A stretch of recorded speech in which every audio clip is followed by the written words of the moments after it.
Sebelum lanjut ke cerita selanjutnya, yuk subscribe dan like. Absen dulu di kolom komen ya ah. 2 tahun. 730 hari.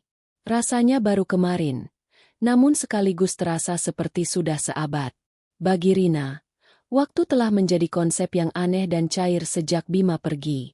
Pagi datang bukan lagi dengan kecupan hangat di kening atau aroma kopi yang diseduh suaminya, melainkan dengan alarm melengking dari ponsel bututnya dan kesadaran yang menghantam. Ia sendirian. Pukul 4:30 pagi. Langit Jakarta masih kelam. Rina mematikan alarm sebelum dering kedua. Sebuah kebiasaan yang terpatri agar tidak membangunkan Arka. Putranya yang berusia 5 tahun itu tidur meringkuk di sampingnya, memeluk guling bergambar pahlawan super yang mulai pudar warnanya. Guling itu dulu milik Bima. Rina memandangi wajah tidur Arka yang damai. Ada begitu banyak Bima dalam diri putranya. Bentuk alisnya, bulu matanya yang lentik, bahkan cara bibirnya sedikit mengerucut saat tidur. Kasih sayang yang membuncah di dadanya adalah satu-satunya jangkar yang menahannya agar tidak tenggelam dalam lautan duka. Tapi di saat yang sama, kemiripan itu adalah sayatan harian yang tak pernah benar-benar sembuh. "Selamat pagi, nak," bisiknya pelan, lebih pelan dari embusan napas. Ia beringsut dari tempat tidur, merasakan dinginnya lantai keramik di telapak kakinya. Apartemen kecil mereka terasa hampa. Sepi. Bima adalah tawa di rumah ini. Dia adalah suara gitar yang sumbang namun percaya diri di malam hari, suara beratnya yang mengomentari berita di televisi, dan suara langkah kakinya yang berat namun sigap. Sekarang, satu-satunya suara adalah detak jam dinding dan napas Arka. Rina menyalakan lampu dapur yang temaram. Matanya langsung tertuju pada dinding di sebelah kulkas. Di sana, dalam bingkai kayu sederhana, tergantung foto favoritnya. Bima, dengan senyum lebar yang memamerkan lesung pipitnya, sedang menggendong Arka yang kala itu baru berusia 3 tahun di pundaknya. Mereka tertawa lepas di sebuah taman bermain. Kebahagiaan murni yang terekam dalam sekejap.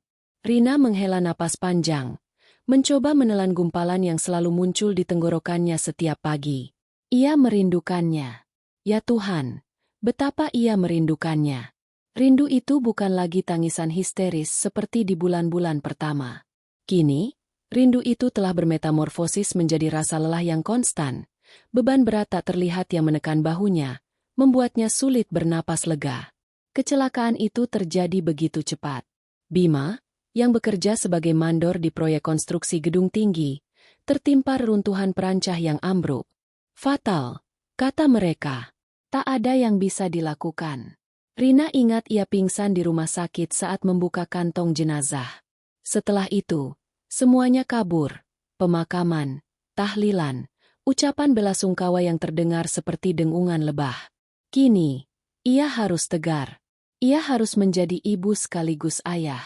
Bekerja sebagai admin di sebuah perusahaan ekspedisi kecil dari pagi hingga petang, lalu bergegas menjemput Arka dari penitipan anak, memasak, membersihkan rumah, dan memastikan putranya tidak kekurangan apapun. Lelah adalah nama tengahnya. Sambil mengaduk sereal instan untuk Arka dan membuat kopi hitam pekat untuk dirinya sendiri, mata Rina menangkap setumpuk surat di atas meja makan.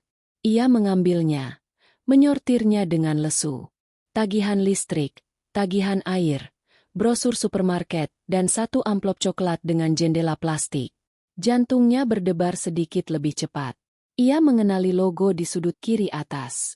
Perusahaan pinjaman. Tangannya sedikit gemetar saat membuka surat itu. Benar saja. Surat peringatan. Dengan ini kami memberitahukan bahwa tunggakan pinjaman atas nama saudara Bima Handoko telah jatuh tempo selama 3 bulan. Total tagihan terutang, Rp14.850.000. Rina terduduk di kursi makan. Kepalanya pusing. Utang ini. Satu lagi warisan Bima yang tidak ia ketahui sampai setelah suaminya meninggal. Pinjaman yang Bima ambil diam-diam. Mungkin untuk modal usaha sampingan yang tak pernah diceritakannya. 14 juta. Gaji bulanannya nyaris tak cukup untuk sewa apartemen, biaya penitipan Arka, dan makan sehari-hari. Dari mana ia harus mendapatkan uang sebanyak itu? Rasa rindu yang tadi pagi terasa lembut. kini bercampur dengan percikan amarah dan keputusasaan. "Kenapa, Mas?" desisnya pada foto Bima di dinding. "Kenapa kamu tinggalin aku sama semua ini?" Ia merasa dunia tidak adil. Ia sudah kehilangan suaminya, cinta dalam hidupnya. Haruskah ia juga menanggung beban utang-utangnya? Kelelahan yang ia rasakan tadi berubah menjadi rasa tercekik. "Bunda!" Suara serak Arka dari ambang pintu dapur menyentakannya kembali ke kenyataan. Rina buru-buru menyeka setitik air mata di sudut matanya dan melipat surat itu, menyembunyikannya di bawah tumpukan brosur. "Hei, jagoan Bunda sudah bangun," katanya, memaksakan seulas senyum cerah. "Ayo, cuci muka. Bunda sudah siapkan sereal kesukaan Arka." Arka mengucek matanya dan berjalan memeluk kaki Rina.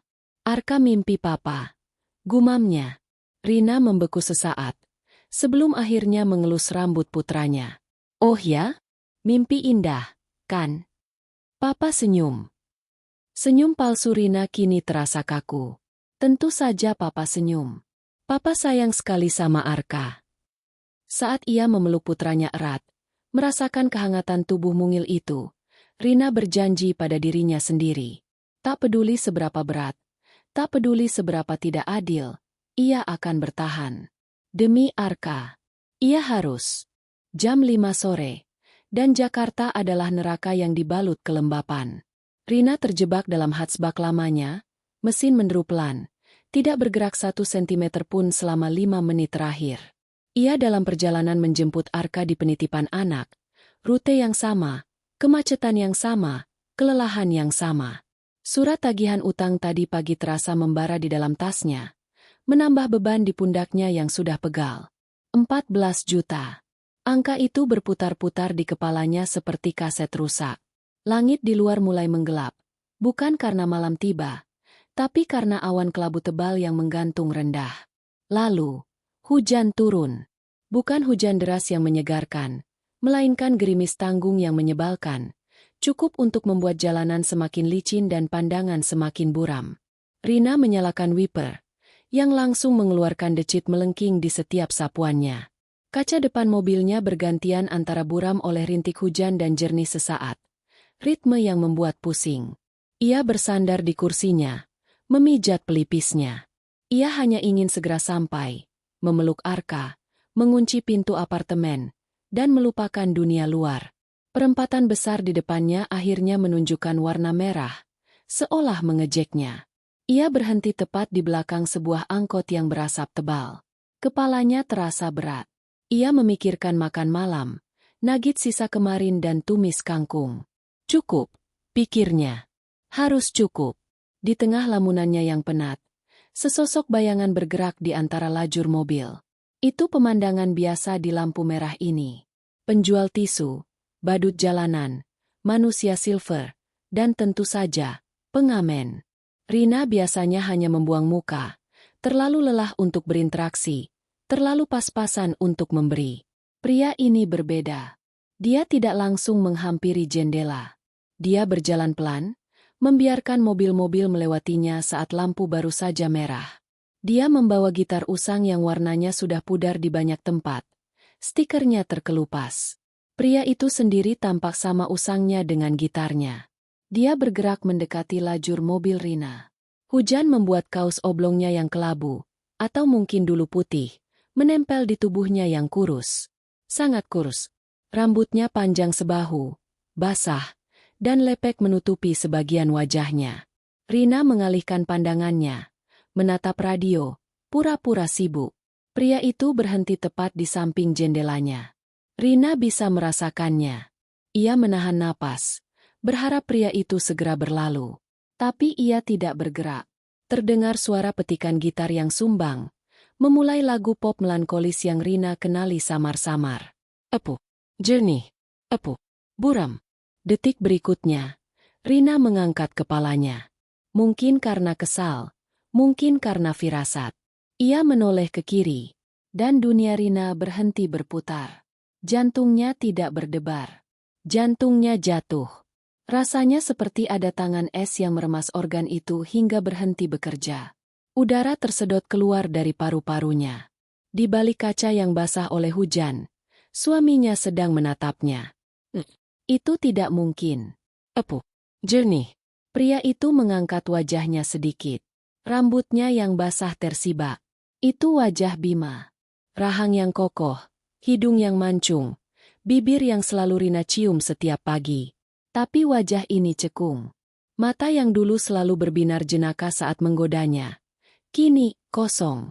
Tatapannya hampa, berkabut, seperti orang yang sudah lama menyerah. "Mas?" Rina berbisik. Suaranya tak terdengar. Tangannya, yang tadi memijat pelipis, kini membeku di udara. Pria itu, Bima itu, pasti tidak bisa mendengarnya. Dia hanya melakukan tugasnya. Dia menyunggingkan senyum getir. Senyum standar pengamen yang meminta belas kasihan. Tapi senyum itu, ya Tuhan, senyum itu. Lesung pipit di pipi kanannya terlihat jelas. Lesung pipit yang sama yang dimiliki Arka. Rina mulai gemetar hebat. Ini gila. Ini tidak nyata. Ia pasti berhalusinasi. Stres karena surat utang. Lelah karena bekerja. Rindu yang sudah menumpuk menjadi racun di otaknya. Jernih. Mata Rina terpaku pada satu titik. Di atas alis kiri pria itu. Sebuah bekas luka tipis sepanjang 1 sentimeter. Bekas luka yang Bima dapatkan saat remaja. Saat ia jatuh dari pohon mangga di rumah kakeknya. Cerita yang Rina hafal di luar kepala. "Bima!" Rina berteriak. Tapi suaranya tercekat di dalam mobil. Napasnya pendek-pendek. Ini bukan halusinasi. Bekas luka itu terlalu nyata. Detail itu terlalu spesifik. Pria di luar jendela sedikit terkejut melihat reaksi Rina. Wanita di dalam mobil sedan tua yang menatapnya dengan mata terbelalak ngeri. Seolah melihat hantu. Tentu saja. Bagi Rina, dia adalah hantu. Tin! Tin! Klakson nyaring dari mobil di belakangnya menyentakkan Rina seperti sengatan listrik. Lampu sudah hijau. Mobil-mobil di sekitarnya mulai bergerak. Pria itu, yang juga kaget mendengar klakson, buru-buru mundur. Dia mengangguk singkat ke arah Rina. Gestur terima kasih yang sia-sia karena Rina tidak memberinya apa-apa. Lalu berbalik. "Tunggu!" Rina menjerit. Dia panik. Tangannya meraba-raba tombol power window. Tapi jarinya kaku.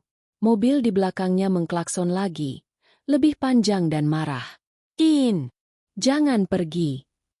Pria itu tidak mendengar. Dia sudah melangkah ke trotoar. Menyelip di antara kerumunan pejalan kaki dan pedagang asongan. "Mas Bima!"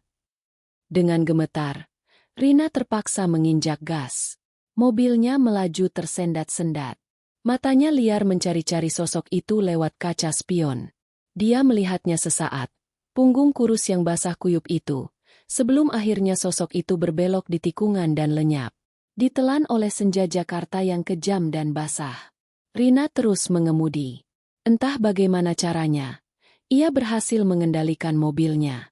Tapi ia tidak ada di sana. Jiwanya tertinggal di perempatan tadi. Air mata mulai mengalir deras, bercampur dengan keringat dingin di pelipisnya. Tangannya mencengkeram setir begitu erat hingga buku-buku jarinya memutih. Itu tidak mungkin. Aku sudah menguburnya. Aku melihat jenazahnya. Aku meratapi nisannya. Tapi mata itu, senyum itu, bekas luka itu. Siapa dia? Entah bagaimana. Rina berhasil sampai di tempat penitipan anak. Kakinya terasa seperti kapas saat ia berjalan masuk.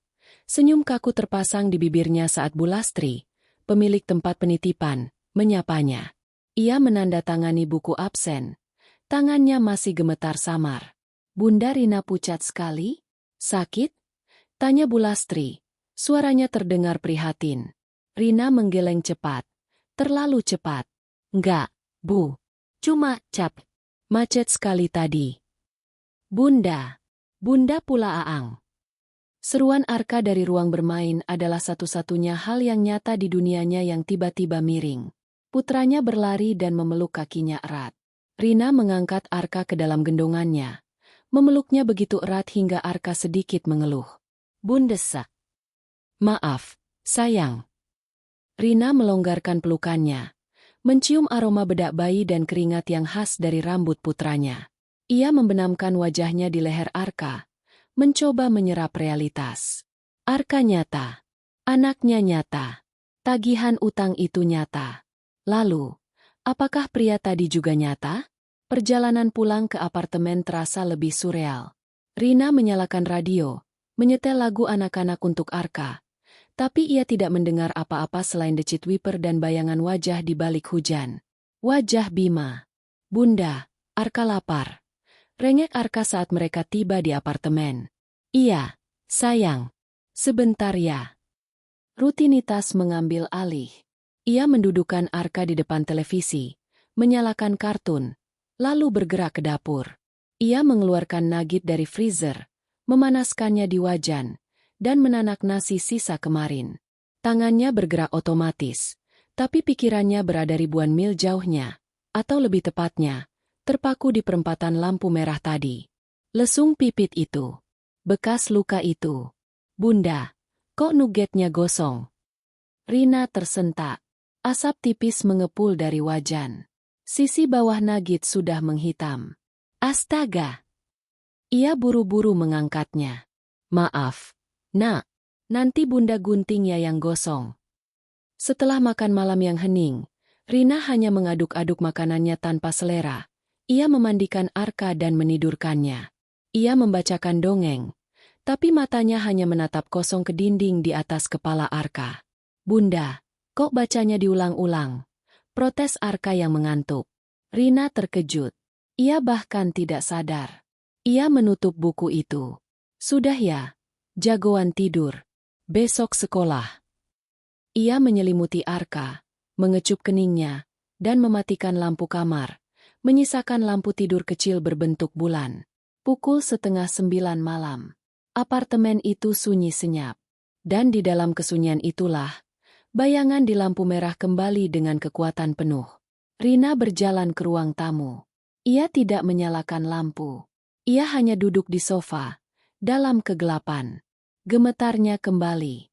Aku sudah menguburnya. Kalimat itu terus berulang. Ia ada di sana. Ia melihat tubuhnya, meskipun wajahnya sedikit rusak karena benturan. Tapi ia yakin itu Bima. Perusahaan mengonfirmasi. Polisi mengonfirmasi. Ia menerima surat kematian. Ia menerima uang asuransi. Uang yang ironisnya langsung ludes untuk membayar utang-utang awal Bima yang lain dan biaya pemakaman. Tidak mungkin. Bisiknya ke ruangan yang kosong. Tapi keraguan itu, sekali ditanam, tumbuh dengan cepat seperti jamur di musim hujan. Bagaimana jika tubuh itu bukan Bima? Bagaimana jika ada kesalahan identifikasi? Tapi bekas luka itu. Bagaimana mungkin ada orang lain yang memiliki wajah dan bekas luka yang sama persis? Rasa dingin merayapi tulang punggungnya. Ia bangkit, berjalan sempoyongan ke kamarnya. Di dalam lemari pakaian, di rak paling atas, tersimpan sebuah kotak kardus besar berdebu. Kotak bertuliskan, "Kenangan Bima." Ia sudah berjanji pada dirinya sendiri untuk tidak membukanya lagi setidaknya selama setahun ke depan, agar ia bisa move on. Malam ini, ia melanggar janji itu. Ia menurunkan kotak itu, membawanya ke ruang tamu. Debunya membuat ia bersin.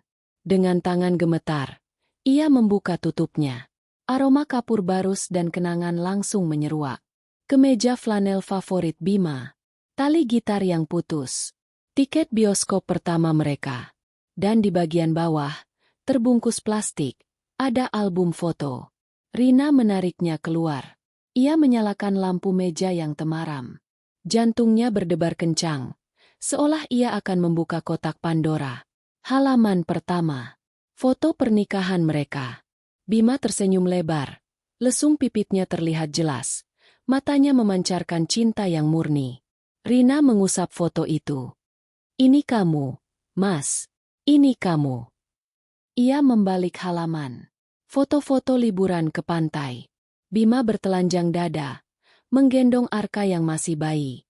Mata Rina langsung tertuju pada alis kirinya. Ia mendekatkan foto itu ke wajahnya. Di sana, bekas luka itu. Tipis, Nyaris tak terlihat di bawah cahaya matahari, tapi ada. Persis seperti yang ia lihat tadi sore. Ponsel Rina bergetar di atas meja. Sebuah pesan dari bank, mengingatkan tagihan kartu kredit. Tiba-tiba, sebuah pikiran yang mengerikan dan gelap menyelinap masuk ke dalam benaknya. Utang. Bagaimana jika Bima memalsukan kematiannya? Bagaimana jika ia sengaja melakukannya untuk lari dari semua tagihan ini? Meninggalkannya, meninggalkan mereka, untuk menanggung semuanya sendirian? Rasa rindu yang tadi menyayatnya kini berganti menjadi sesuatu yang lain. Sesuatu yang dingin dan tajam. Amarah, pengkhianatan. Tapi, menjadi pengamen? Pria di lampu merah itu tampak hancur. Kurus, kotor, dengan tatapan mata yang sudah mati. Itu bukan Bima yang ia kenal. Bima yang penuh semangat dan selalu punya rencana besar, meskipun sering gagal. Jika Bima memang memalsukan kematiannya, mengapa ia hidup seperti itu? Mengapa ia tidak lari keluar pulau dengan identitas baru? Mengapa ia masih di Jakarta? Mengamen di perempatan yang hanya beberapa kilometer dari rumah mereka? Tidak masuk akal. Kepala Rina serasa mau pecah. Dua skenario berputar di otaknya. Keduanya sama-sama mustahil. Skenario pertama, suaminya masih hidup, memalsukan kematiannya, dan kini hidup sebagai pengamen jalanan yang miskin. Skenario kedua, ia baru saja melihat hantu, atau ia sudah mulai gila. Ia menatap foto di album itu lagi. Wajah Bima yang tertawa. Lalu ia memejamkan mata, memanggil kembali bayangan di lampu merah. Wajah kurus yang getir. Sama. Tapi berbeda. Rina tidak tidur malam itu. Ia duduk di sofa yang sama sampai fajar menyingsing. Album foto terbuka di pangkuannya. Ia telah beralih dari duka ke bingung, lalu ke amarah, dan kembali lagi ke bingung. Pukul 4 pagi, saat suara azan subuh mulai terdengar samar-samar, sebuah keputusan telah mengeras di dalam hatinya. Gila atau tidak? Halusinasi atau nyata? Hantu atau pengkhianat? Ia harus tahu yang sebenarnya. Ia tidak peduli lagi soal utang atau kelelahan. Hanya ada satu hal yang penting. Ia akan kembali ke perempatan itu. Ia akan menemukan pria itu. Dan ia akan mendapatkan jawaban. Ponsel Rina berdering memekakan telinga tepat pukul 6 pagi. Alarm. Matanya yang perih dan bengkak terbuka perlahan. Ia masih di sofa, dalam posisi meringkuk yang sama seperti saat ia terlelap. Jika tidur gelisah selama 1 jam bisa disebut terlelap. Album foto itu tergeletak di lantai di samping cangkir kopi yang sudah dingin dan tak tersentuh. Kepalanya berdenyut-denyut. Tapi di balik kelelahan fisik itu, ada sesuatu yang baru, tekad yang dingin dan tajam. Keputusan yang ia ambil di jam-jam tergelap sebelum fajar masih kokoh berdiri.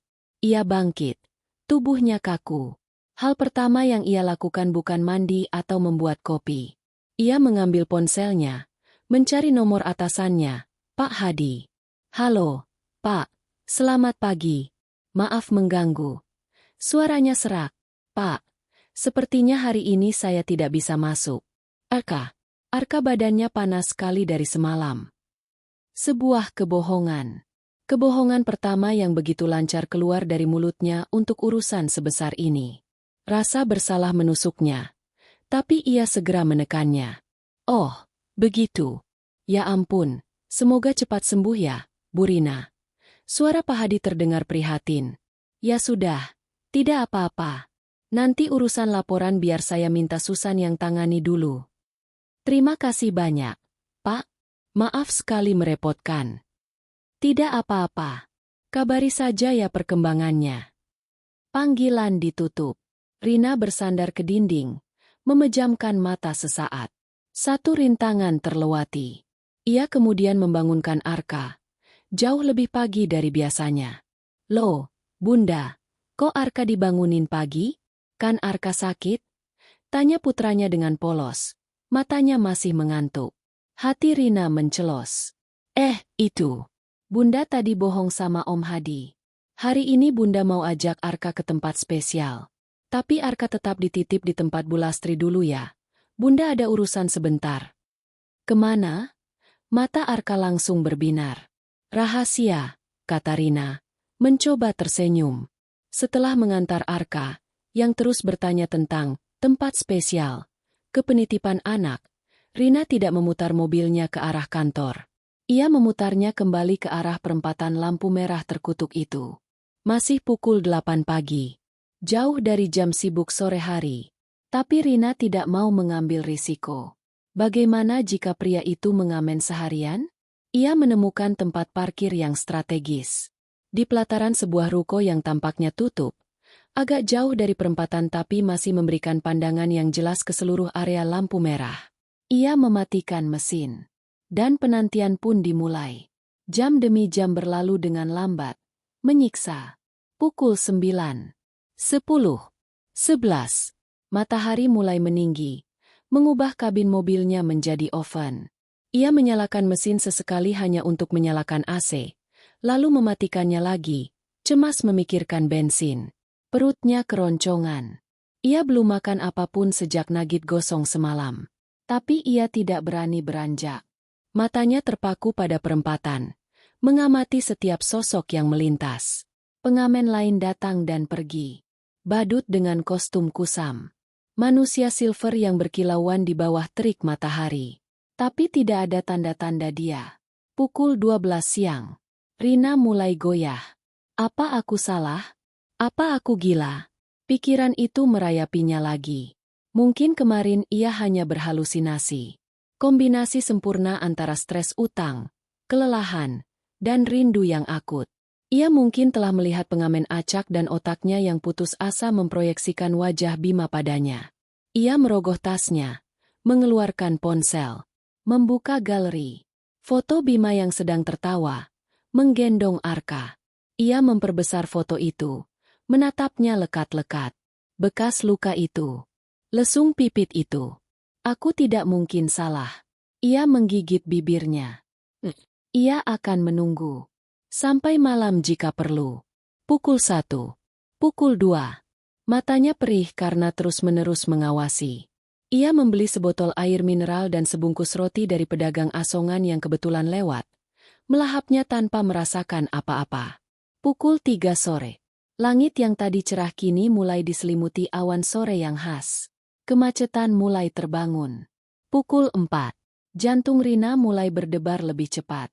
Ini adalah jam-jam kritis. Setiap deru motor dan decit rem membuat sarafnya menegang. Ia duduk tegak di kursinya. Matanya nyalang. Pukul 4:30. Persis seperti kemarin. Dan kemudian di sana. Di seberang jalan, berjalan santai dari arah gang sempit di antara ruko-ruko. Sosok itu muncul. Jantung Rina serasa berhenti berdetak lalu berdentam begitu keras di dadanya. Kali ini tidak ada hujan. Tidak ada wiper yang menghalangi pandangannya. Itu dia. Pria itu. Bimanya. Atau hantu dari Bimanya. Dia tampak sama persis seperti kemarin. Kaos kotor yang sama, celana jeans yang sama lusuhnya, dan gitar usang yang sama. Dia berjalan ke tepi jalan, menunggu lampu berubah merah. Rina tidak bisa bernapas. Gemetar hebat menjalari seluruh tubuhnya. Ini nyata. Dia nyata. Pria itu melangkah ke tengah jalan, memulai rutinitasnya. Mendatangi satu persatu mobil. Mengetuk kaca. Menyanyikan beberapa baris lagu dengan suara parau yang nyaris tak terdengar. Rina memperhatikannya dengan intensitas yang menyakitkan. Cara dia berjalan sedikit pincang di kaki kiri, Bima tidak pincang. Tapi cara dia menyibakkan rambutnya yang lepek ke belakang telinga, itu gerakan khas Bima. Napas Rina tertahan. Kali ini dia tidak akan panik. Dia tidak akan berteriak. Dia tidak akan mengklakson. Dia punya rencana. Lampu berubah hijau. Pria itu kembali ke trotoar, menghitung beberapa lembar uang kertas lecek yang ia dapatkan. Kemudian, alih-alih langsung kembali mengamen, dia berjalan ke warung rokok di sudut jalan. Rina segera menyalakan mesin mobilnya. Ini saatnya. Pria itu membeli sebungkus rokok kretek murah dan sebotol air mineral. Dia duduk di trotoar yang kotor, bersandar di dinding ruko, dan menyalakan rokok. Dia mengisapnya dalam-dalam. Matanya menatap kosong ke aspal. Dia tampak begitu lelah. Lelah sampai ke tulang. Rina menelan ludah. Hatinya terbelah antara amarah yang membara dan rasa iba yang tak tertahankan. "Siapa kamu?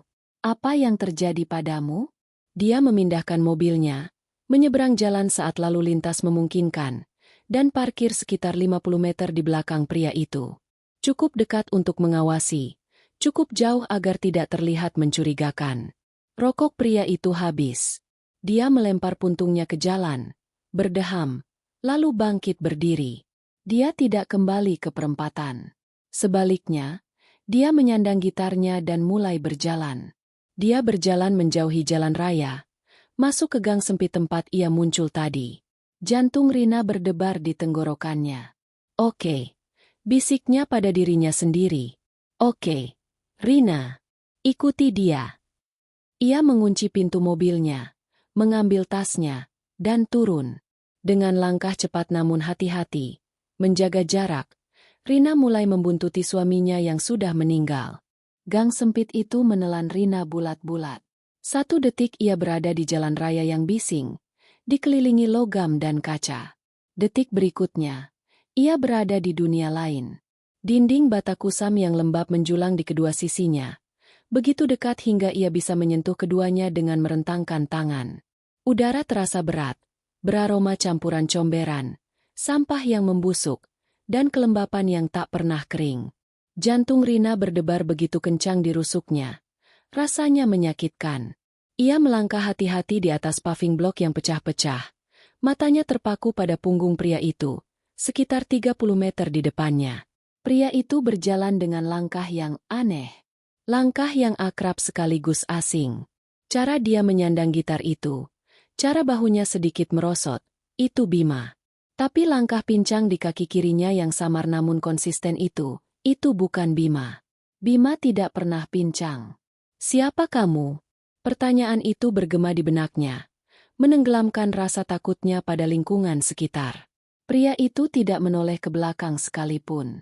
Dia berjalan seperti seseorang yang menempuh rute ini 1000 kali, seolah dia adalah bagian dari bayang-bayang di gang itu.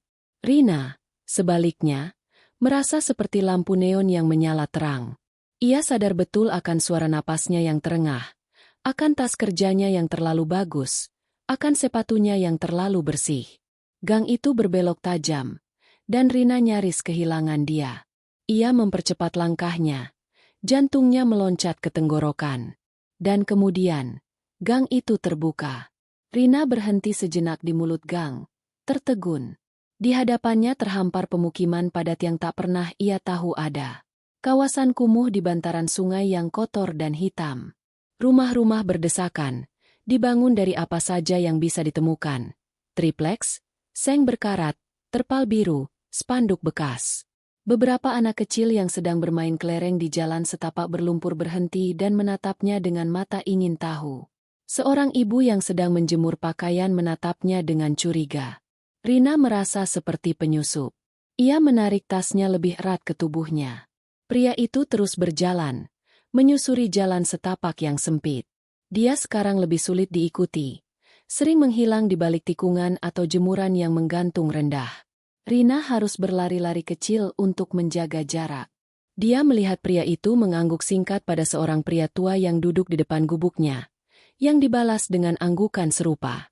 Dia dikenal di sini. Dia adalah bagian dari tempat ini. Pikiran itu membuat perut Rina mulas. Bima yang ia kenal adalah pria kota. Pria yang menyukai kopi mahal, sepatu Keds bermerek, bahkan jika harus mencicilnya, dan bermimpi memiliki apartemen yang lebih besar. Pria ini adalah kebalikannya. Setelah berjalan 5 menit lagi, menuruni lereng yang licin menuju bibir sungai, pria itu akhirnya berhenti. Dia berdiri di depan salah satu gubuk paling menyedihkan di sana. Gubuk itu nyaris rubuh, miring ke satu sisi, terbuat dari lembaran-lembaran seng yang ditambal dengan terpal. Sebuah kain sarung kumal tergantung di pintu masuk, berfungsi sebagai pintu. Rina cepat-cepat bersembunyi di balik tumpukan drum air besar yang kosong, sekitar 20 meter jauhnya. Napasnya tercekat. Pria itu berdiri di depan pintu itu sejenak. Dia tidak langsung masuk. Dia menundukkan kepalanya, menyisir rambutnya yang lepek dengan jari-jarinya. Dia tampak seperti sedang mengumpulkan sisa-sisa tenaganya. Dia menghela napas panjang, napas yang terdengar berat dan penuh penderitaan bahkan dari jarak Rina. Lalu, dia mengangkat kain sarung itu dan melangkah masuk, menghilang ke dalam kegelapan. Rina terpaku di tempatnya. Apa yang kulakukan di sini? Dia seharusnya lari, mengambil mobilnya, menjemput Arka, pulang ke apartemennya yang aman, dan mengunci pintu. Dia seharusnya melupakan semua ini, menganggapnya mimpi buruk. Tapi kakinya tidak mau bergerak. Hatinya, yang hancur berkeping-keping, menuntut jawaban. Keheningan menyelimuti gubuk itu. Rina menunggu. 1 menit, 2 menit. Tiba-tiba, dia mendengar suara. Suara batuk. Bukan batuk biasa. Ini batuk yang dalam, kering, dan menyakitkan. Batuk yang terdengar seperti merobek paru-paru dari dalam. Batuk seorang yang sakit parah. Rasa dingin yang baru, yang tidak ada hubungannya dengan gang yang lembab, menjalar di punggung Rina. Dia tidak bisa menahannya lagi. Dengan langkah-langkah yang terasa ringan seperti kapas, mengabaikan segala risiko, Rina bergerak maju. Dia menyeberangi jalan setapak. Jantungnya berdebar di telinga. Dia berhenti tepat di samping gubuk itu, menempelkan punggungnya ke dinding seng yang dingin dan sedikit basah. Dia bisa mendengar suara-suara dari dalam. Minum, Mas. Pelan-pelan. Itu suara pria yang ia ikuti. Suara Bima. Tapi siapa yang ia panggil? Mas? Bima adalah anak tunggal. Rina tahu itu. Ia kenal ibu Bima, almarhumah, dengan baik. Maaf merepotkanmu terus, Ram. Suara kedua itu parau, nyaris tak terdengar, diakhiri dengan serangan batuk lagi. Ram. Tangan Rina gemetar hebat. Dia beringsut ke depan, ke arah pintu masuk. Dia tidak bisa bernapas. Dia harus melihat. Dia mengintip dari celah kecil di samping kain sarung yang tergantung. Di dalam, ruangan itu gelap gulita. Satu-satunya cahaya berasal dari lentera minyak kecil di lantai tanah. Aroma pengap dan penyakit menusuk hidungnya. Pria yang ia ikuti, pria pengamen itu, sedang berlutut di atas tikar pandan tipis. Dia memegangi cangkir kaleng ke bibir pria lain yang terbaring di tikar. Pria yang terbaring itu. Rina menutup mulutnya dengan kedua tangan untuk menahan jeritan yang merobek tenggorokannya. Matanya terbelalak ngeri. Pria yang sakit itu kurus kering, kulitnya pucat pasi, matanya cekung dalam. Tapi wajah itu, rahang itu, hidung itu, bekas luka di atas alis kiri itu adalah Bima. Itu adalah wajah suaminya. Persis seperti yang ia ingat. Hanya saja kini dirusak oleh penyakit parah. Jantung Rina serasa direnggut dari dadanya. Dia tersandung mundur, menabrak dinding seng dengan bunyi, brak, yang keras. Suara dari dalam langsung berhenti. Siapa di sana? Suara si pengamen terdengar tajam dan panik. Kain sarung itu tersingkap dengan kasar.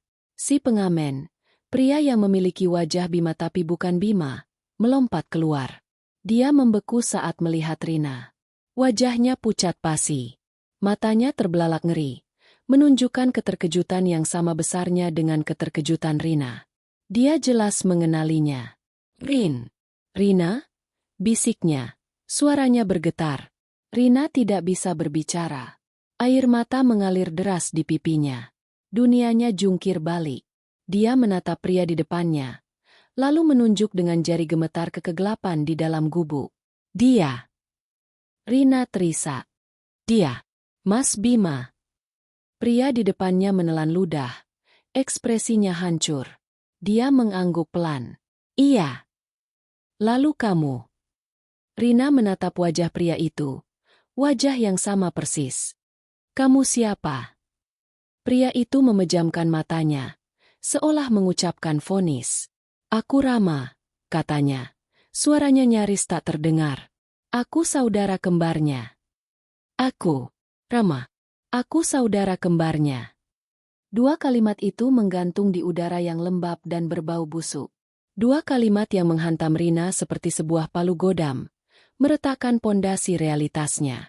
Kembar. Rina berbisik. Suaranya serak. Nggak mungkin. Mas Bima anak tunggal. Ibunya. Bohong, potong Rama. Suaranya datar dan penuh kepahitan. Ibu bohong sama Bima. Ayah bohong sama saya. Mereka memisahkan kami. Mata Rina melesat dari wajah Rama. Wajah Bima yang sehat namun kotor, ke kegelapan di dalam gubuk, di mana bayangan suaminya yang sakit parah terbaring. Otaknya tidak bisa memproses. Ini terlalu berat, terlalu surreal. Kakinya lemas. Ia nyaris tumbang ke tanah berlumpur jika Rama tidak bergerak cepat menahannya. Mbak Rina, duduk dulu. Rama memapahnya, menariknya menjauh dari pintu gubuk, kembali ke tumpukan drum air tempat Rina bersembunyi tadi. Ia mendudukkan Rina di atas salah satu drum yang tergolek. Tolong, Mbak jangan ribut. Pinta Rama, suaranya putus asa. Dia berjongkok di depan Rina. Kedua tangannya terkepal. Mas Bima, kondisinya parah sekali. Dia nggak boleh kaget. Rina menatap pria di depannya. Wajah itu adalah wajah suaminya. Tapi tatapan matanya berbeda. Mata Bima penuh binar dan impian.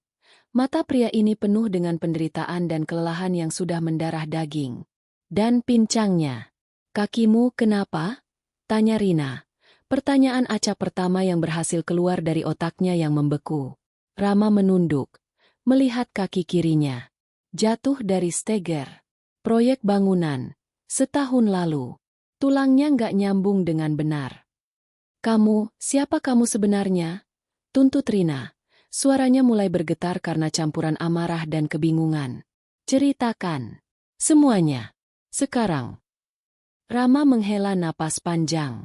Dia mengalihkan pandangannya ke sungai yang hitam, seolah mengumpulkan kekuatan untuk menceritakan sebuah dongeng yang kelam. Kami dipisah waktu umur 3 tahun.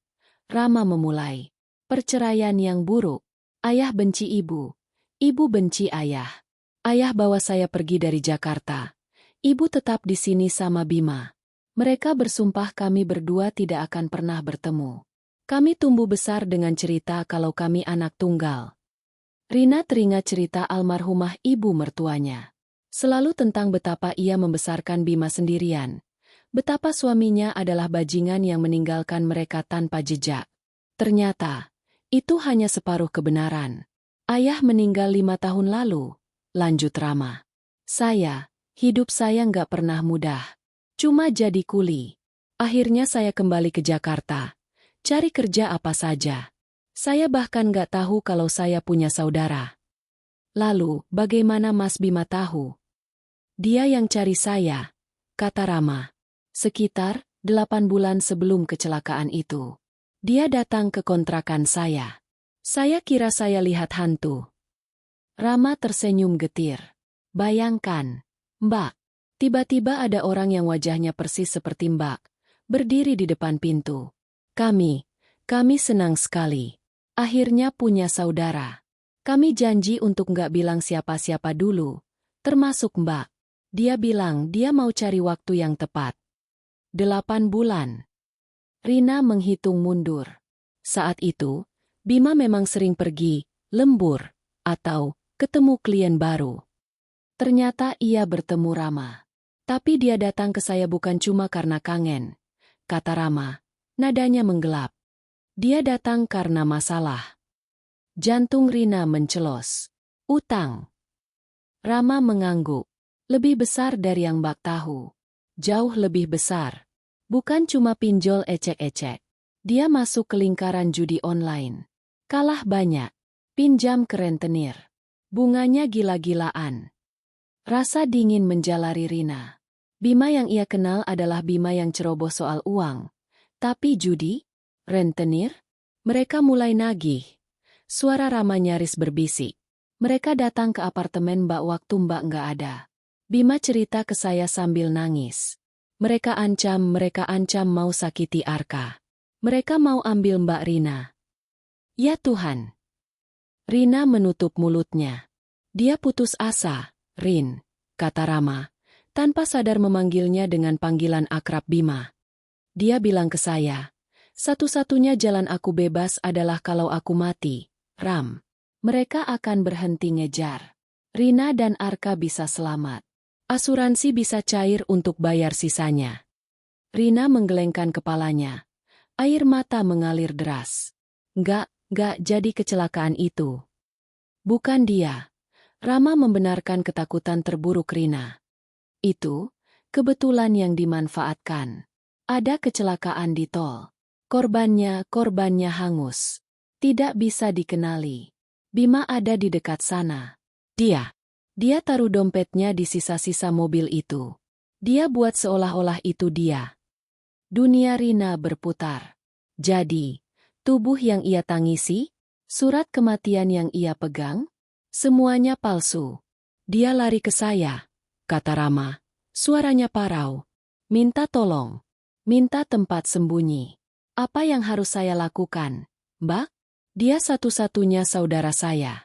Saya tampung dia di sini. Rina menatap gubuk seng yang reot itu. Dia tinggal di sini? Selama ini. Awalnya dia stres berat, kata Rama. Rasa bersalah karena ninggalin Bak dan Arka. Takut ketahuan hidup di tempat begini dia hancur. Lalu dia mulai batuk-batuk. Saya kira batuk biasa. Tapi makin parah. Sampai batuk darah. Batuk kering dan menyakitkan terdengar lagi dari dalam gubuk, seolah mengonfirmasi cerita Rama. Saya bawa dia ke klinik pakai KTP saya. TBC. Harus diobati tuntas. Tapi obatnya mahal. Dia nggak bisa kerja. Kaki saya begini. Nggak ada yang mau terima saya kerja bangunan lagi. Rama menatap kedua tangannya yang kapalan, lalu menatap wajah Rina. Saya nggak punya pilihan lain, bisiknya. Saya lihat cermin. Wajah kami sama. Gitar dia masih ada. Saya pakai wajah ini. Saya pakai gitar dia. Saya ngamen di lampu merah. Cuma itu yang bisa saya lakukan. Uangnya cuma cukup untuk beli obat hari itu. Kadang untuk beli nasi. Kepingan puzzle itu kini lengkap. Pria di lampu merah. Wajah Bima. Langkah pincang. Semuanya adalah kebohongan yang dibangun di atas kebohongan lain. Tapi demi sebuah alasan yang Rina bahkan tidak tahu harus menyebutnya apa. Dia tahu saya ngamen, tambah Rama. Dia benci itu. Dia marah. Dia bilang saya mempermalukan dia. Tapi dia terlalu lemah untuk menghentikan saya. Rina terdiam. Amarah, pengkhianatan, kebingungan, semua berkecamuk di dalam dirinya. Dia dibohongi oleh suaminya. Dia dibohongi oleh ibu mertuanya. Dia ditinggalkan dengan setumpuk utang dan seorang anak. Tapi suaminya masih hidup. Dia masih hidup. Dan dia sedang sekarat di dalam gubuk itu. Rina bangkit berdiri. Gemetarnya hilang, digantikan oleh sesuatu yang dingin dan fokus. Air matanya berhenti mengalir. Rama, katanya. Suaranya tegas. Rama mendongak. Kaget dengan perubahan nada suara Rina. Aku mau ketemu dia. Mbak, tapi... Rama ikut berdiri, mencoba menghalangi. Kondisinya dia nggak bisa kaget.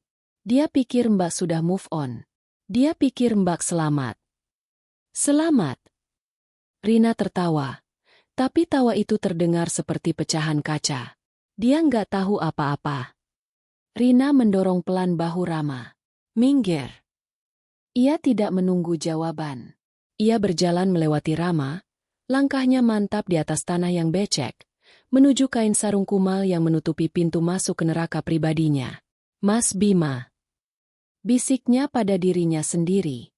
Aku datang. Rina menyibak kain sarung kumal itu. Hal pertama yang menghantamnya adalah bau. Bukan sekadar bau kemiskinan atau comberan dari luar.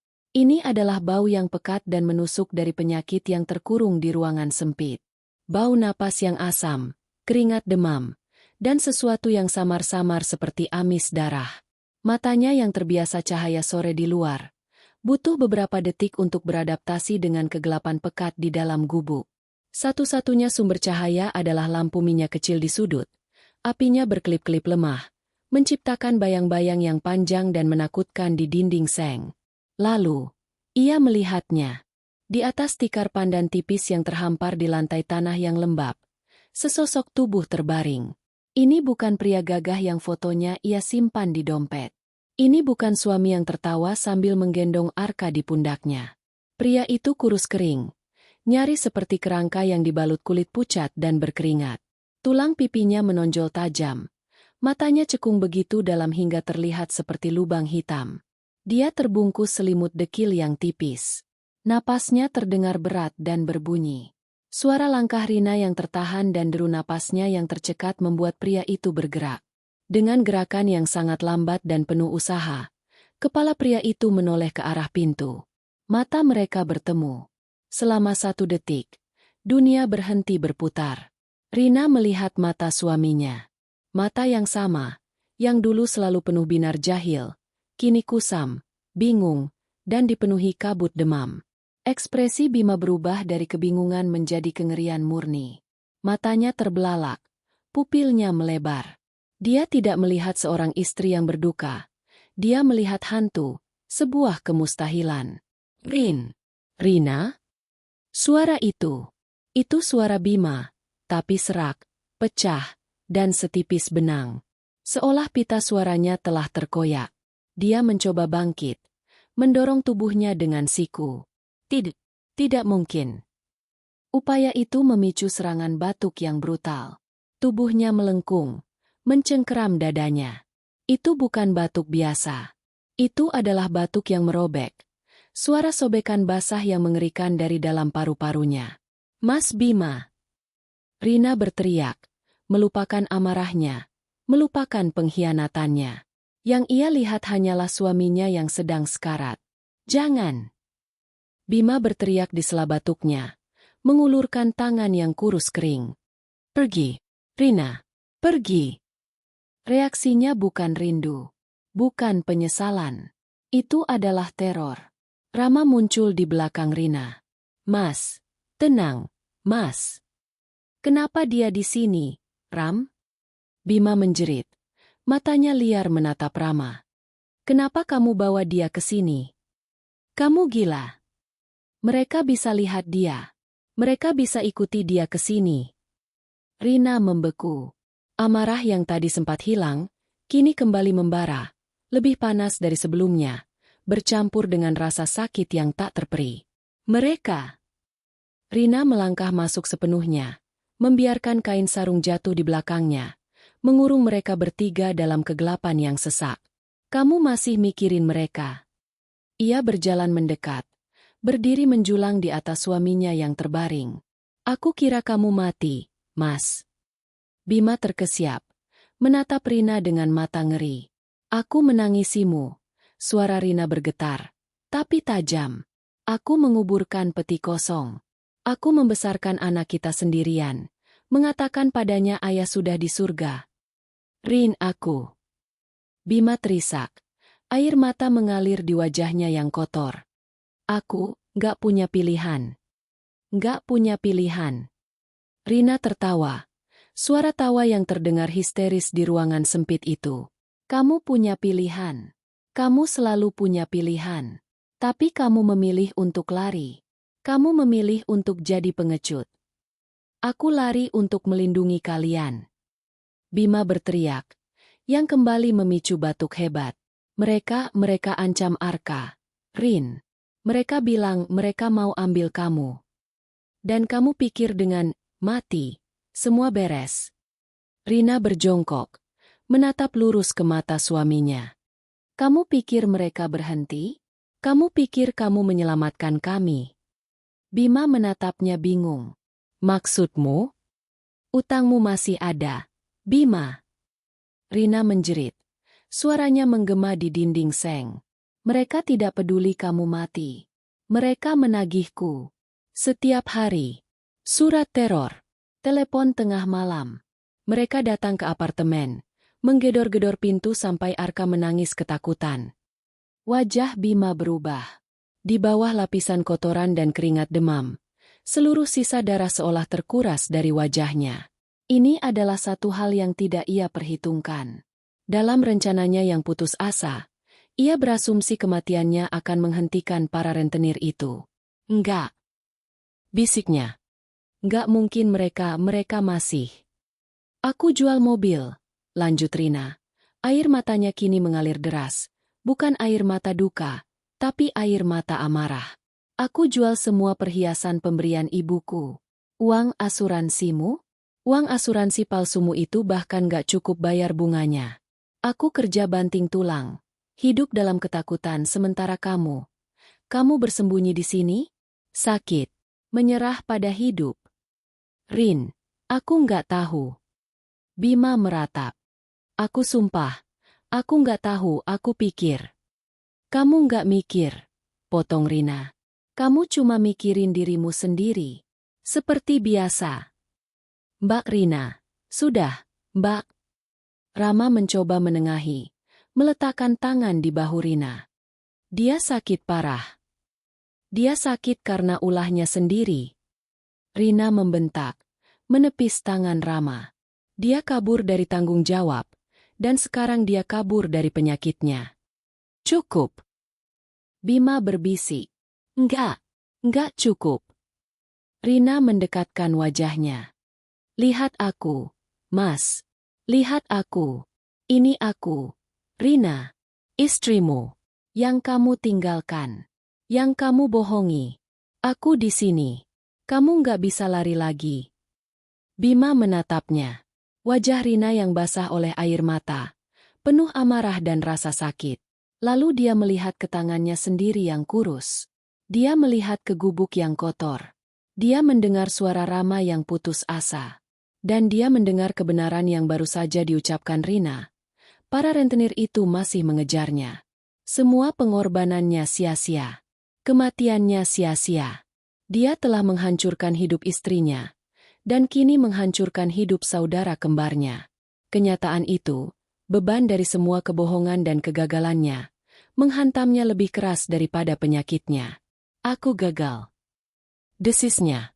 Mata Bima yang tadi liar dan penuh teror, tiba-tiba menjadi kosong. Api kecil di dalamnya padam. Mas. Rina melihat perubahan itu. Amarahnya sedikit surut, digantikan ketakutan. Bima menatap lurus ke langit-langit seng yang berkarat. Egel. Lalu, matanya berputar ke belakang. Tubuhnya, yang tadi tegang karena batuk dan emosi, tiba-tiba menjadi lemas. Dia terkulai di atas tikar. Mas Bima. Rina mengguncang bahunya. Mas, jangan bercanda. Ini nggak lucu. Bima tidak merespons. Mas. Rina berteriak. Kali ini dengan nada panik. Rama mendorong Rina ke samping, berlutut di sebelah kembarannya. Dia menepuk-nepuk pipi Bima. Mas. Mas Bima. Bangun. Mas. Jangan begini. Tidak ada jawaban. Bima terbaring diam. Napasnya nyaris tak terdengar. Dia pingsan. Dia kenapa? Isak Rina. Amarahnya lenyap seketika, digantikan teror yang membekukan. Rama menatap Rina dengan tatapan yang Rina tidak akan pernah lupakan seumur hidupnya. Tatapan putus asa dan penuh tuduhan. Dia nggak bisa nerima ini, kata Rama. Kamu mungkin baru saja membunuhnya. Kamu mungkin baru saja membunuhnya. Kata-kata Rama menusuk Rina lebih tajam dari pisau manapun. Tuduhan itu menggema di dalam gubuk pengap, bercampur dengan keheningan menakutkan yang ditinggalkan Bima. Enggak. Rina mundur selangkah. Tangannya gemetar. Aku enggak. Amarahnya yang tadi membara kini lenyap. Disiram oleh air es ketakutan. Yang tersisa hanyalah rasa mual dan panik yang melumpuhkan. Di depannya, di atas tikar kotor, terbaring suaminya. Pria yang telah menghancurkan hidupnya, menipunya, dan meninggalkannya dalam neraka utang. Dan pria itu baru saja pingsan, atau mungkin lebih buruk, karena kebenaran yang ia lontarkan. Dia masih napas. Rama berteriak panik. Telinganya menempel di dada Bima yang nyaris tak kembang kempis. Tapi pelan sekali.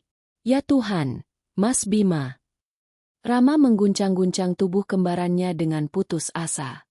Mas, bangun. Jangan tinggalin aku. Mas, aku sendirian.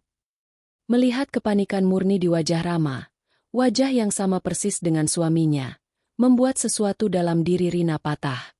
Ini bukan lagi tentang pengkhianatan. Ini bukan lagi tentang uang. Di depannya ada dua manusia yang hancur, dan salah satunya sedang meregang nyawa. Dia tidak bisa meninggalkannya di sini. Jika Bima mati di sini, di lantai tanah yang kotor ini, Rina tahu dia tidak akan pernah bisa memaafkan dirinya sendiri. Dia akan menjadi wanita yang membunuh suaminya dengan kata-kata. Ponsel. Rina merogoh tasnya. Tangannya begitu gemetar hingga ia hampir menjatuhkan ponselnya ke lantai tanah. Rama mendongak. Matanya merah dan penuh kecurigaan. Mau apa kamu? Telepon mereka? Bilang kamu sudah ketemu dia. Aku mau telepon ambulans. Bodoh. Bentak Rina. Suaranya kembali tajam. Kali ini karena adrenalin. Jari-jarinya menekan nomor darurat. Dia berjuang untuk menjaga suaranya tetap stabil saat operator menjawab. Saya butuh ambulans. Didi. Rina menjulurkan kepalanya keluar gubuk, menatap kegelapan pemukiman kumuh. Dia berteriak pada Rama. Di mana ini? Rama, kaget dengan tindakan Rina, tergagap menyebutkan nama jalan utama dan patokan gang tempat mereka masuk. Kondisi darurat, kata Rina ke telepon. Matanya terpaku pada Bima. Laki-laki, sekitar 35 tahun, tidak sadarkan diri.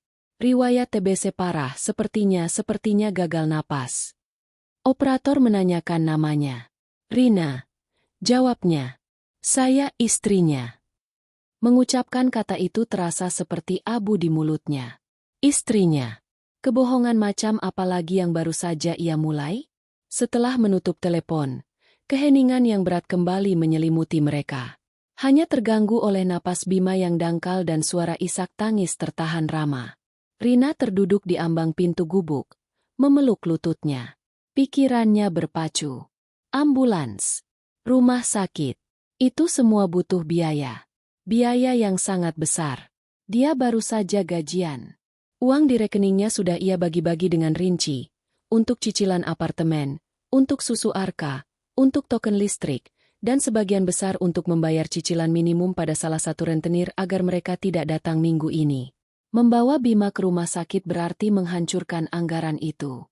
Berarti ia tidak bisa membayar rentenir. Berarti mereka akan datang. Mereka akan marah. Rina memejamkan matanya erat-erat. Dia mengorbankan keamanan anaknya. Untuk pria yang telah mengorbankan mereka berdua sejak awal. Ini gila. Ini adalah keputusan paling bodoh yang pernah ia buat. Kenapa? Suara Rama memecah lamunannya. Rina membuka matanya. Rama menatapnya dari seberang ruangan. Dari samping tubuh Bima. Kecurigaannya belum hilang. Tapi kini bercampur dengan kebingungan. Kenapa kamu tolong dia? Setelah semua yang dia lakukan. Rina tertawa pelan. Tawa kering tanpa humor. Kamu pikir aku tahu? Jawabnya. Aku benci dia.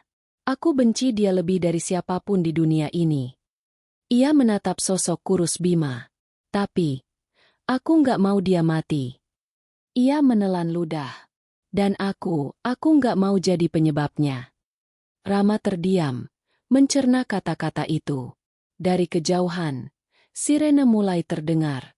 Kepanikan baru mencengkeram Rama. Sirene mereka akan datang ke sini. Semua orang akan lihat. Bagaimana kalau orang-orang itu tahu dia masih hidup? Kita nggak punya pilihan. Seru Rina, berdiri. Bantu aku bawa dia ke depan gang. Ambulans nggak akan bisa masuk ke sini. Rina mencoba mengangkat Bima dari bahu. Sementara Rama dari kaki. Tapi Bima, meskipun kurus, adalah beban mati. Dan kaki Rama yang pincang membuatnya nyaris tidak bisa menahan beban. Nggak bisa, desah Rama, kesakitan. Rina berlari keluar gubuk. Sirene semakin dekat. Tolong! Ia berteriak ke dalam kegelapan pemukiman. Tolong! Ada yang sakit parah. Beberapa pintu kain sarung tersibak. Wajah-wajah yang lelah dan penasaran menatapnya. Tetangga-tetangga yang tadi ia takuti. Tolong! Rina memohon. Seorang bapak-bapak bertubuh tegap dan beberapa pemuda keluar. Melihat kondisi Bima yang gawat, mereka tidak banyak bertanya. Mereka segera mengambil alih, mengangkat Bima dengan hati-hati. Dimulailah prosesi aneh itu. Rina dan Rama mengikuti di belakang, berlari-lari kecil menyusuri gang sempit yang gelap, di belakang tubuh Bima yang digotong oleh orang-orang asing. Warga menatap dari pintu mereka, berbisik-bisik. Itu si Rama, kan? Bukan itu kembarannya yang sakit itu. Loh, bukannya Rama yang sakit. Perempuan itu siapa? Cakep banget, kok bisa nyasar ke sini? Rina mengabaikan semuanya. Matanya terpaku pada suaminya. Mereka tiba di mulut gang tepat saat ambulans berhenti dengan decit ban. Lampu biru merahnya memandikan wajah-wajah penasaran di jalan raya dengan cahaya yang menakutkan. Petugas medis mengambil alih dengan cepat. Bima dinaikkan ke tandu. Masker oksigen dipasang di wajahnya. Siapa yang ikut? Tanya seorang petugas. Saya, kata Rina dan Rama bersamaan. Petugas itu menatap kedua wajah yang identik itu. Satu pucat dan panik, satu lagi kotor dan pincang. Lalu menatap pasien di tandu yang juga memiliki wajah yang sama. Petugas itu tampak bingung sejenak. Tapi situasi terlalu darurat untuk bertanya. Satu orang saja yang boleh di belakang. Dia. Rina mendorong Rama ke depan. Dia saudaranya. Aku istrinya. Aku akan menyusul naik ojek. Rina tahu Rama perlu bersama Bima. Dan dia butuh waktu sebentar untuk bernapas. Rama menatap Rina. Ekspresi terima kasih yang canggung bercampur dengan ketakutan. Dia naik ke ambulans. Pintu ditutup. Dengan raungan sirene, ambulans itu melesat, menghilang di tikungan. Rina ditinggalkan sendirian di pinggir jalan, di mulut gang kumuh, di bawah tatapan puluhan pasang mata asing. Uang di tasnya terasa panas, seolah sudah terbakar habis. Dunianya telah hancur untuk kedua kalinya dalam setahun. Tapi kali ini, ia tahu persis siapa yang memegang pemantiknya. Dan pria itu baru saja ia kirim ke rumah sakit. Perjalanan ojek ke rumah sakit terasa seperti mimpi buruk. Angin malam yang dingin menusuk jaket tipisnya. Tapi Rina tidak merasakannya. Pikirannya berputar liar, terjebak dalam labirin kebohongan, utang, dan keputusan sepersekian detik yang baru saja ia ambil. Setiap lampu merah terasa seperti 1 jam. Setiap deruk klakson terdengar seperti teriakan. Uang di tasnya, uang yang seharusnya ia gunakan untuk membayar rentenir besok, terasa seperti batu bara panas. Dia baru saja melemparkan uang itu ke dalam api untuk menyelamatkan pria yang menyalakan api itu sendiri. Rumah sakit umum daerah itu riuh rendah bahkan di tengah malam. UGD adalah sebuah panggung kekacauan yang terorganisir. Bau disinfektan yang tajam bercampur dengan erangan kesakitan. Rina berlari ke meja resepsionis. Napasnya terengah. Pasien ambulans baru masuk.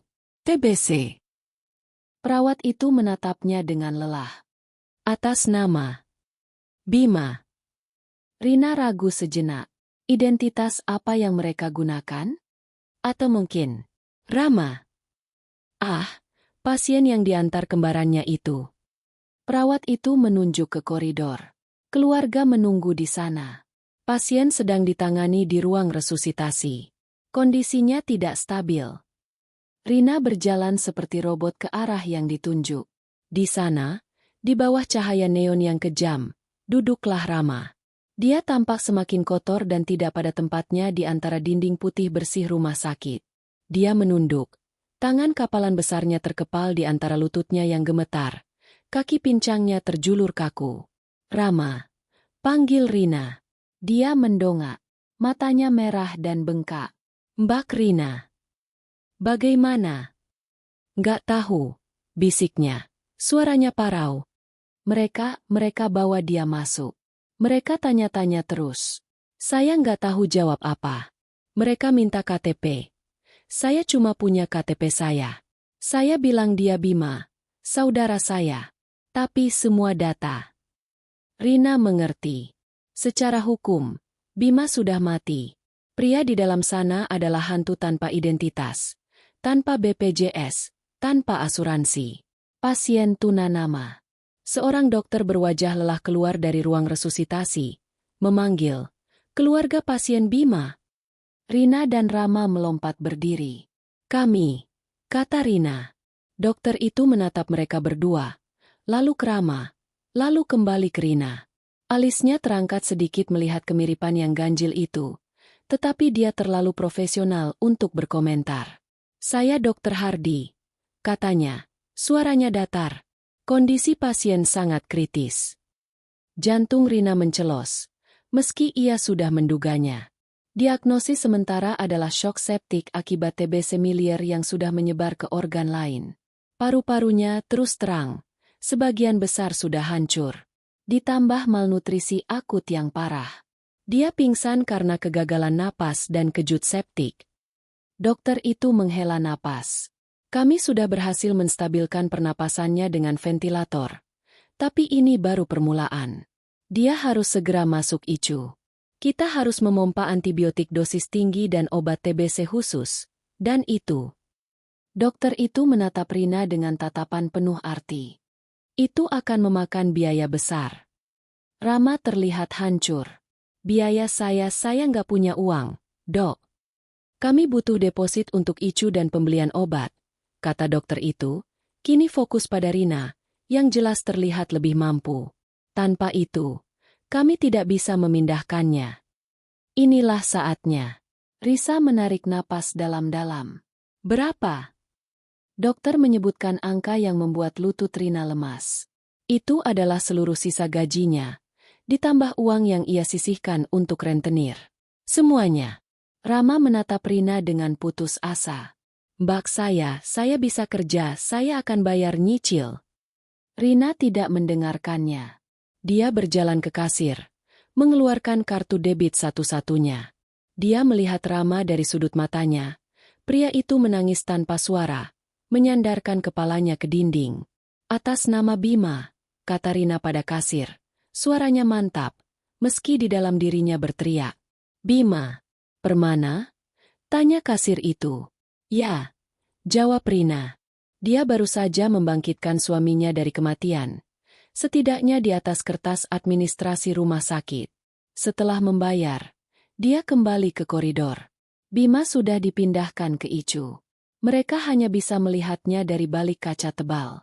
Tubuh kurus itu kini terbaring tak berdaya, terjerat oleh selang dan kabel. Bunyi beep mesin ventilator terdengar monoton. "Terima kasih," bisik Rama di sebelahnya. Air mata mengalir di pipinya yang kotor. "Saya nggak tahu harus bilang apa. Mbak Rina benci dia, tapi Mbak selamatkan dia." "Aku nggak tahu apa yang aku lakukan, Ram," jawab Rina jujur.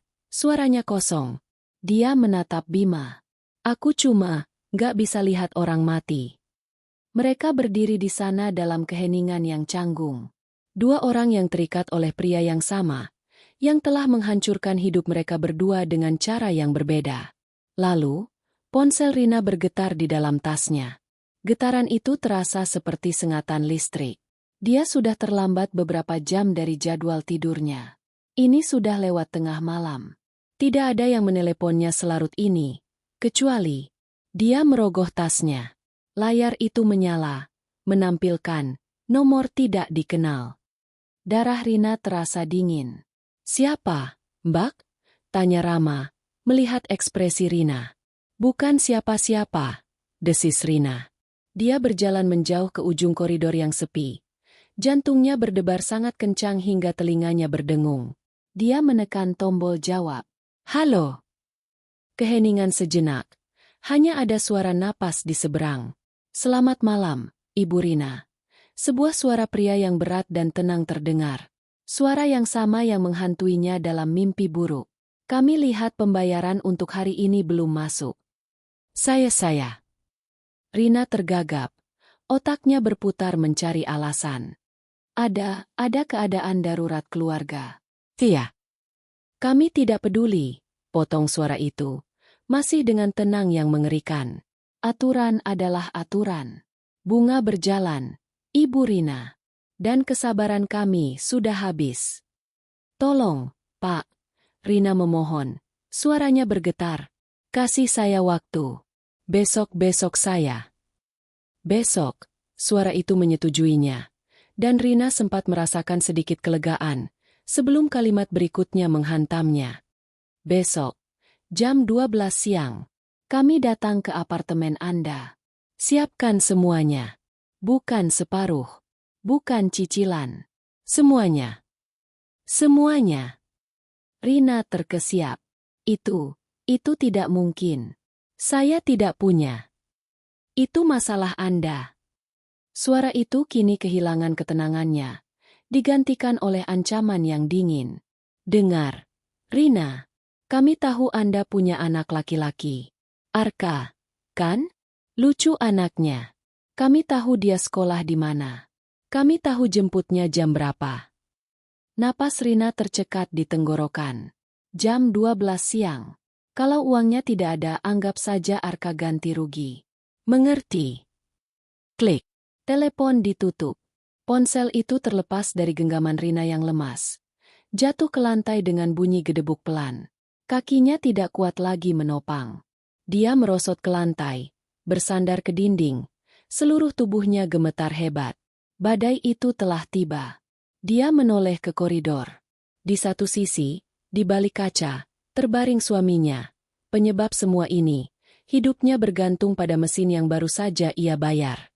Di sisi lain, ancaman baru saja dilontarkan kepada putranya. Satu-satunya hal berharga yang ia miliki. Dia baru saja mengorbankan keamanan Arka untuk menyelamatkan nyawa Bima. Di koridor rumah sakit yang steril itu, Rina mulai tertawa. Tawa pelan, serak, dan penuh kegilaan. Dia terjebak. Benar-benar terjebak. Tawa itu pecah di koridor rumah sakit yang sunyi. Bukan tawa bahagia. Itu adalah suara yang mengerikan, serak, dan putus asa. Suara tawa Rina menggema di dinding putih yang steril, membuat seorang perawat yang lewat menatapnya dengan ngeri. Mbak? Mbak Rina. Rama, yang tadinya terpaku di depan kaca icu, berlari tertatih-tatih menghampirinya. Mbak, kenapa? Ada apa? Rina tidak bisa menjawab.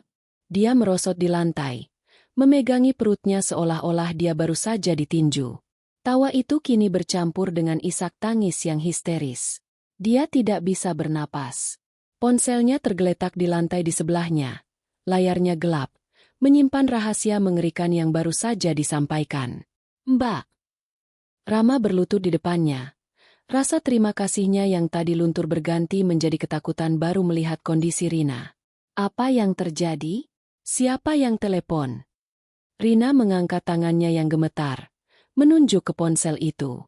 Dia mencoba berbicara, tetapi yang keluar hanyalah suara cegukan. Arka. Arka? Kenapa Arka? Mereka tahu. Rina terisak. Mencengkeram lengan kemeja kotor Rama dengan kedua tangannya. Cengkeramannya begitu kuat hingga buku-buku jarinya memutih. Mereka mau ambil Arka. Mata Rama melebar. Mereka? Maksud Mbak rentenir itu. Rina mengangguk cepat. Air matanya mengalir deras. Besok jam 12 siang di apartemen. Mereka minta semuanya. Semua uang yang Mas Bima pinjam. Dan aku baru saja kasih semua uangku ke kasir. Dia menunjuk ke arah kasir, lalu ke kaca icu, tempat Bima terbaring. Aku pakai uang itu untuk dia. Tawa histeris itu kembali. Aku korbankan anakku untuk dia. Bodoh. Aku bodoh. Rama membeku. Seluruh darah seolah terkuras dari wajahnya yang pucat. Ancaman itu, ancaman terhadap Arka, keponakan yang belum pernah ditemuinya, adalah sesuatu yang bahkan tidak pernah terlintas dalam skenario terburuk di benaknya. Dia pikir ini hanya soal uang. Dia pikir penderitaan ini hanya milik dia dan Bima. Dia salah. Perlahan, Rama berdiri. Dia menoleh dan menatap kembarannya di balik kaca icu. Bima terbaring damai, tidak menyadari dunia yang terbakar di luar sana. Selama ini, Rama menanggung semuanya demi Bima. Dia berbohong demi Bima. Dia mengemis demi Bima.